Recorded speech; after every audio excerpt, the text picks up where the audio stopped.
നിങ്ങളുടെ ക്ലാസ്സിലെ പഠിപ്പിച്ചിനെ നോക്കിയിട്ട് എപ്പോഴെങ്കിലും ചിന്തിച്ചിട്ടുണ്ടോ ഇയാൾക്കിത് എങ്ങനെയാണ് പഠിച്ചത് മുഴുവനും ഓർത്തിരിക്കാൻ സാധിക്കുന്നത് എന്ന്? ഡെഫിനിഷൻസും ഡയഗ്രാംസും മുതൽ പേജ് നമ്പർ വരെ ഇയാൾക്ക് ഓർമ്മയുണ്ടാവും. ഇതെന്താ സംഭവം? ജനിക്കുമ്പോൾ തന്നെ എല്ലാവർക്കും ഭയങ്കര മെമ്മറി പവർ ഉണ്ടാവണം എന്നൊന്നുമില്ല. ചിലർക്ക് ഒടുക്കത്തെ ഓർമ്മശക്തി ആയിരിക്കും, ബട്ട് ചിലർക്ക് ഓർമ്മശക്തി കുറച്ച് കുറവായിരിക്കും. സോ നിങ്ങളങ്ങനെ ഓർമ്മശക്തി കുറച്ച് കുറവുള്ള കൂട്ടത്തിലാണെങ്കിൽ, പഠിച്ചതൊന്നും പരീക്ഷയ്ക്ക് ഓർത്തെടുക്കാൻ സാധിക്കുന്നില്ലെങ്കിൽ ദെൻ ഡോണ്ട് വറി.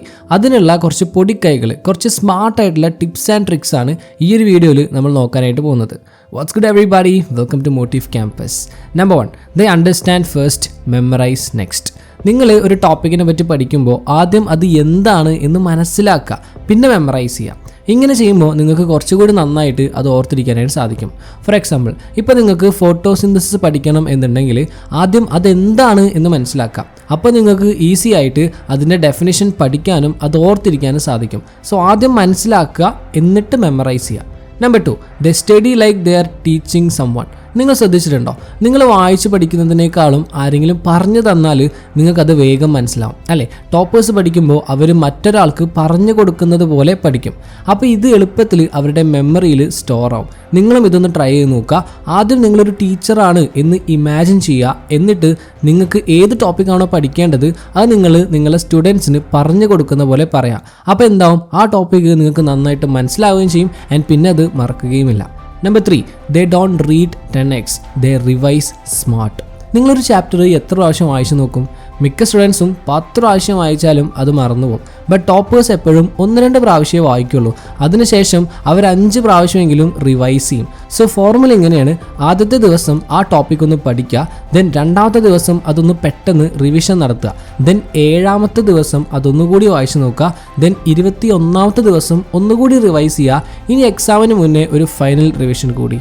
ഇതിനെയാണ് സ്പേസ്ഡ് റിപ്പീറ്റേഷൻ എന്ന് പറയുന്നത്. ഇത് ലോങ് ടേം മെമ്മറിയിലേക്ക് നിങ്ങൾ പഠിച്ച കാര്യങ്ങൾ സ്റ്റോർ ആവാനായിട്ട് ഹെൽപ്പ് ചെയ്യും. അപ്പോൾ പിന്നെ നിങ്ങൾ മറക്കില്ല. Number 4, they use memory hooks.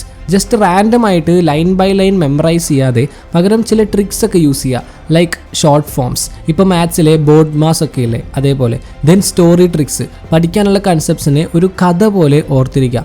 Then diagrams and mind maps create ചെയ്ത് പഠിക്കുക. അതുപോലെ കളർഫുൾ ആയിട്ടുള്ള നോട്ട്സ് ഉണ്ടാക്കുക, ഹൈലൈറ്റ് ചെയ്യുക. ഇങ്ങനെയൊക്കെ ചെയ്യുമ്പോണ്ടല്ലോ നിങ്ങളുടെ ബ്രെയിന് അത് കുറച്ചുകൂടി നന്നായിട്ട് ഓർത്തിരിക്കും. Number 5, they practise more than they read.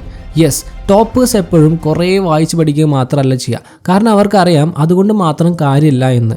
എഴുതുകയും വേണം, ഒപ്പം പ്രാക്ടീസ് ചെയ്യുകയും വേണം. അപ്പോഴാണ് ഓർത്തിരിക്കാൻ സാധിക്കുക. സോ അവരെന്ത് ചെയ്യും? പ്രീവിയസ് ഇയർ ക്വസ്റ്റ്യൻ പേപ്പേഴ്സൊക്കെ സോൾവ് ചെയ്യും, അല്ലാത്ത കുറേ പ്രോബ്ലംസ് സോൾവ് ചെയ്യും, എഴുതി പഠിക്കും. അപ്പോൾ അവർക്ക് പഠനത്തിൽ കുറച്ചുകൂടി ശ്രദ്ധിക്കാനും കഴിയും, ഇല്ലെങ്കിൽ പെട്ടെന്ന് ബോറടിക്കും. നമ്പർ 6, ദേ സ്ലീപ്പ് പ്രോപ്പർലി. നിങ്ങൾ എത്ര ഇരുന്ന് പഠിച്ചാലും റിവൈസ് ചെയ്താലും നല്ല ഉറക്കം കിട്ടിയില്ലെങ്കിൽ നിങ്ങൾ പഠിച്ചതൊന്നും നിങ്ങളുടെ മെമ്മറിയിൽ സ്റ്റോർ ആവില്ല.